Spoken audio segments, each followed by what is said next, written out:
Changamoto za maisha ni kipimo cha akili. Ndiyo, waweza kusema hivyo, lakini si kila mwenye changamoto ya maisha amekuwa akithubutu kuweza kupambana ili kuweza kupima ama kutathmini uwezo wa akili yake. Kupitia mradi wa Youth Agency Mfindi, vijana wengi hasa wale wenye ulemavu wamekuwa wakifikiwa na mradi huu, pamoja na baadhi ya jamii hasa zile za vijijini kutoajali watoto wenye ulemavu, na wakati mwingine jamii hii ya vijijini imekuwa ikihisi mtoto anapokuwa na ulemavu ni mkosi ama hafai katika jamii. Mradi wa Youth Agency in Mfindi ni moja kati ya mradi ambao umekuja kumkomboa mtoto mwenye ulemavu na kuona kuwa mtoto mwenye ulemavu anayo haki kama ya watoto wengine kupata elimu. Mtoto mwenye ulemavu ana haki kama mwingine kushirikishwa katika mambo mbalimbali. Mimi ni Francis Godwin. Karibu katika makala haya fupi yatakayoangazia jitihada za mradi wa YAM katika kumkomboa mtoto mwenye ulemavu hasa katika wilaya ya Mfindi, kata za Mdaburo, Ihanu, Ruhunga, Mpanga, Tazara pamoja na Mapanda. Danford Mkumbo ni meneja msaidizi wa mradi wa Youth Agency in Mfindi. Anaeleza namna mradi huu wa YAM ulivyoweza kuwafikia vijana wenye ulemavu pamoja na watoto na hivyo kunufaika na mradi huu. Yangu naitwa Danford Mkumba. Mimi niko kwenye mradi wa YAM. Mradi wetu wa YAM kwa hivi sasa tuko awamu ya pili, lakini awamu ya kwanza tulifanikiwa kuanza mwaka 2021 na tukaenda mpaka mwaka 2025, yani mwaka jana.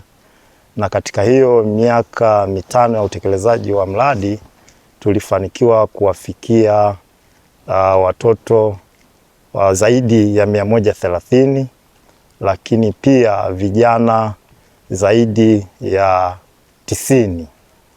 Kwa hiyo hawa vijana ambao wana changamoto za ulemavu wa aina mbalimbali, mradi ulikuwa umetenga kipaumbele kuhakikisha kwamba wanapewa huduma za utengamavu. Tulikuwa tukishirikiana na wadau wetu kutoka Inuka ambao iko Wanging'ombe. Wale wamekuwa wakitusaidia sana kuwasaidia hawa vijana na watoto wenye ulemavu katika huduma za utengamavu. Lakini pia tumekuwa kama mradi umekuwa ukisaidia vijana katika mahitaji mbalimbali. Kuna ambao walikuwa wakihitaji vifaa saidizi, kuna wengine walikuwa wakihitaji baisikeli mwendo na vifaa mbalimbali ambavyo vilikuwa vikiwasaidia kuwaletea ahueni ya maisha katika shughuli zao za kila siku. Kwa takriban vifaa zaidi ya 40 vimetolewa kwa vijana na watoto wenye changamoto za ulemavu wa aina mbalimbali. Hiyo ilikuwa ni kwa kata 3 za awamu ya kwanza ya mradi, ambazo zilikuwa ni kata ya Ruhunga, Mdaburo pamoja na Ihanu. Lakini kuna awamu ya pili ambao ni sasa tunajihusisha na kata ya Mapanda katika vijiji vyake vyote 5 na pia kata ya Mpanga Tazara. Sasa tumeshafanya upembuzi wa vijana na watoto wenye changamoto za ulemavu wa aina mbalimbali.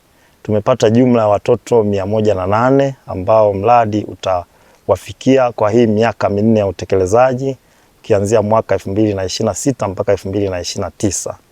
Lakini pia tumepata vijana 80 ambao wana changamoto za ulemavu ambao mradi utawafikia. Lakini mbali na hapo tumepata vijana wapatao 480 ambao hao ni vijana wanatoka kwenye mazingira ya changamoto mbalimbali ambao pia mradi utawafikia. Hivi sasa tumeshaanza na awamu ya kwanza ya vijana ambao wako kwenye mafunzo, takriban vijana 120 ambao mradi utajihusisha nao kwa mwaka huu, lakini tutaendelea na miaka mingine 2027, 2028 na 2029. Kwa kweli huduma za utengamavu na matibabu tumekuwa tukipeleka vijana mpaka Muhimbili, tumepeleka vijana KCMC, tumepeleka vijana Ikonda, tumepeleka vijana ya hospitali ya Rufaa Mbeya. Kwa hiyo tumekuwa tukijishughulisha na vijana wenye changamoto za ulemavu, na kweli tumeona matokeo, kwa sababu mpaka hivi sasa bado tunapokea mahitaji kutoka kwenye hivi vijiji ambavyo mradi ulitekelezwa kwa awamu ya kwanza. Bado wanahitaji hizo huduma za utengamavu, na ni wengi, watoto wengi sana waliokuwa na matege na nini, kwa kweli wamepona kabisa, hivi sasa wanatembea vizuri. Kwa kweli tumefanikiwa kwa kiwango kikubwa, kwa sababu hata mipango yetu haikuwa kuwafikia idadi kubwa kiasi hicho. Kwa watoto ilikuwa mipango yetu ilikuwa ni kuwafikia watoto 80 kwa awamu ya kwanza ya mradi, lakini tulifikia watoto kama 133. Sasa kwa hiyo mafanikio ni makubwa na tunashukuru. Nadhani ni kwa sababu ya wadhamini wetu ambao wamekuwa wakitoa fedha, lakini pia ushirikiano mkubwa tuliokuwa tukiupata kutoka halmashauri ya wilaya. Kwa kweli wamekuwa ni watu ambao wakitusaidia sana, tukiomba msaada mbalimbali, tukiomba ushirikiano wao wamekuwa wakitupa, lakini pia watekelezaji wenzetu ambao ni shirika linaitwa Diaconess Foundation ambao liko Finland, lakini pia serikali ya Finland ambao ndio imekuwa ikitoa fedha za utekelezaji wa mradi huu.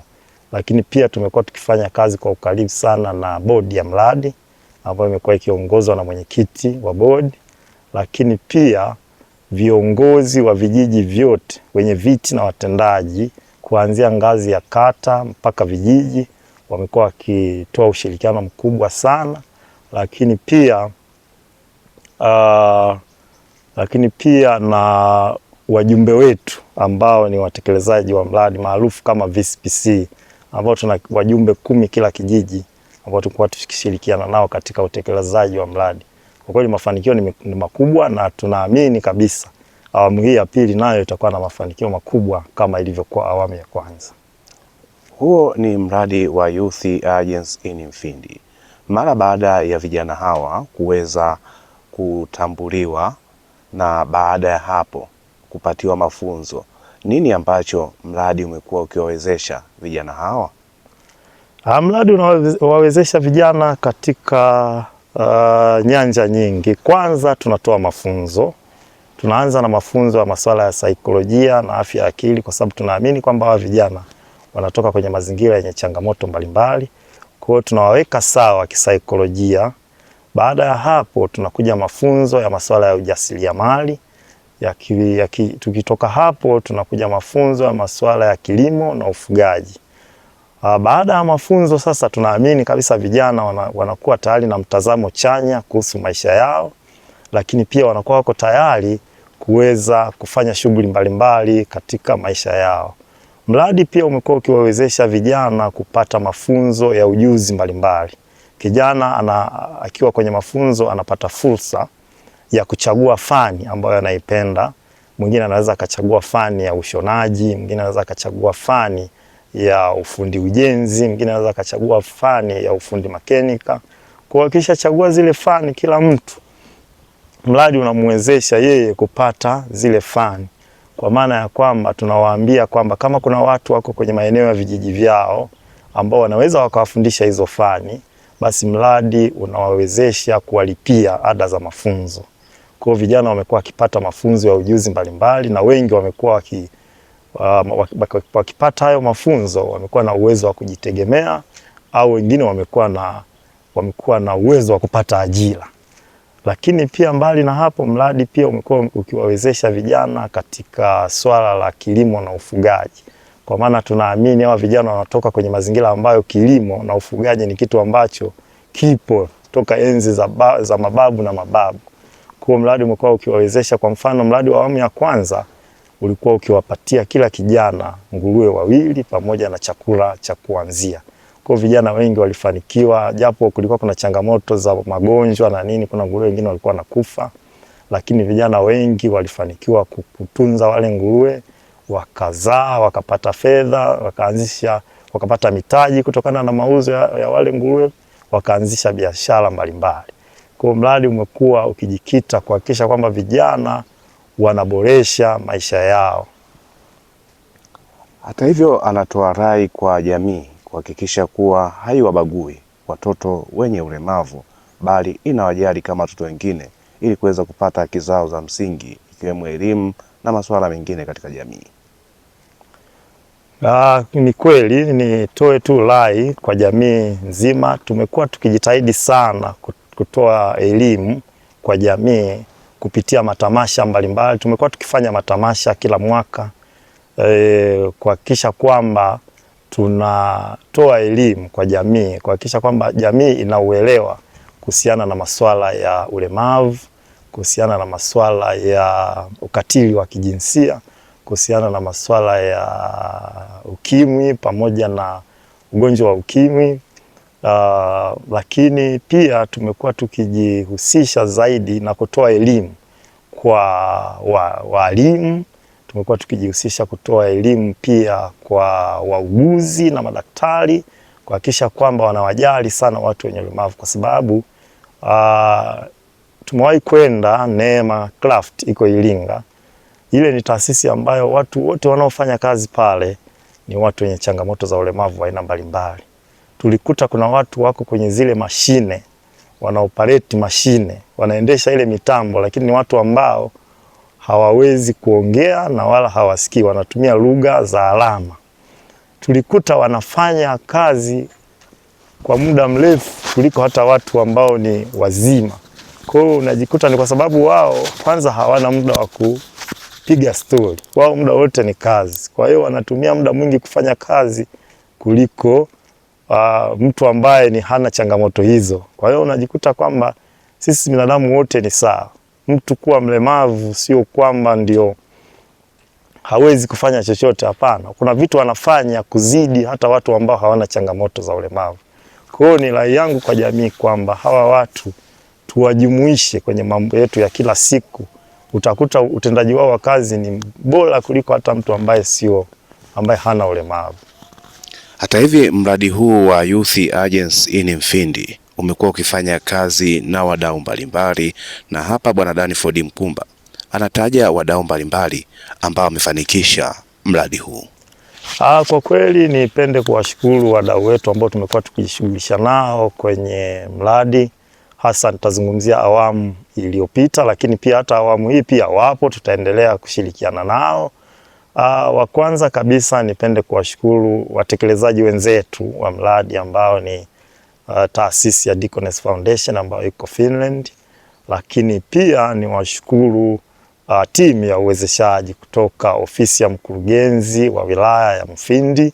Nipende kumshukuru mkuu wa wilaya ya Mfindi, nipende kuwashukuru Inuka, nipende kuwashukuru chuo kikuu cha Iringa, nipende kuwashukuru taasisi inaitwa TAPCAP.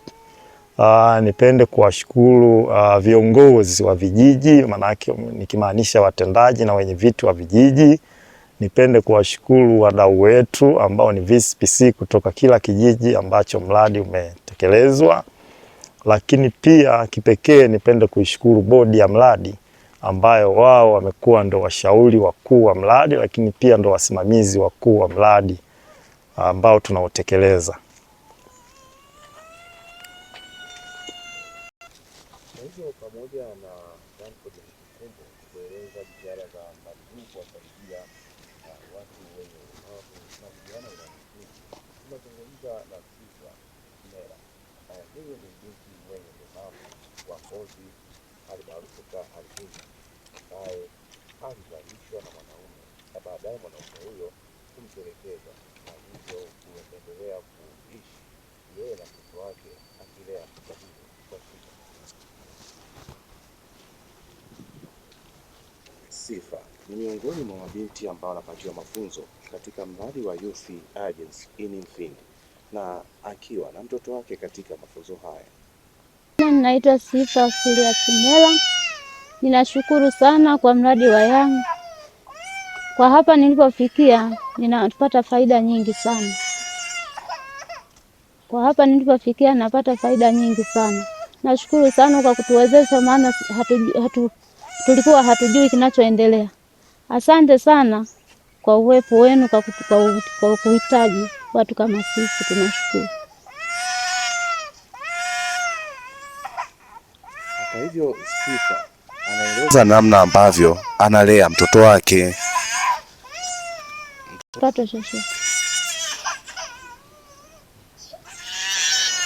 Mradi huu wa Youth Agency in Mfindi umekuwa ni mkombozi mkubwa kwa watu wenye ulemavu, vijana pamoja na mabinti waliokatisha ndoto zao kutokana na kupatiwa mimba za utotoni. Hii ni Matukio Daima na mimi ni Francis Godwin. Nikushukuru kwa kufuatilia makala haya fupi.